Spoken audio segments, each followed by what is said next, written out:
திமுக குழப்பத்தில் இல்லை. கார்த்திக் சிதம்பரம் சொல்லுவது போன்று திமுக அடம் பிடிக்கிறார்கள், எங்களுக்கு மந்திரி பதவி தரமாட்டோம் காங்கிரசுக்கு. ஏன் தெரியுமோ, இந்த காங்கிரஸ்காரங்களுக்குலாம் ஒரு கெட்ட புத்தி உண்டுங்க.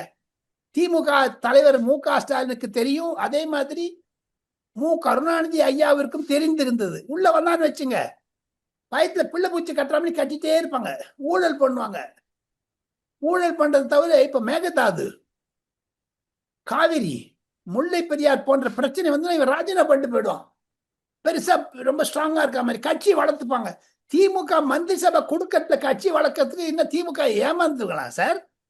ஆக மொத்தம் காங்கிரஸில் இருக்கிற குழப்பம் திமுக மீது பழி போடுவது தவறு என்று தான் பலர் கருதுகிறார்கள். டெல்லியில் ராகுல் காந்தி திமுகவுடன் கூட்டு வைப்பதில் சில சங்கடங்கள் இருப்பதாக நினைக்கிறார். அதற்கு முழுக்க முழுக்க தூபம் போட்டது, சாம்பிராணி புகை காமிச்சது, ஊதுவத்தி காமிச்சது, கற்பூரம் காரிச்சு காமிச்சது மாணிக் தாக்கூரும் ஜோதிமணியும் தான்.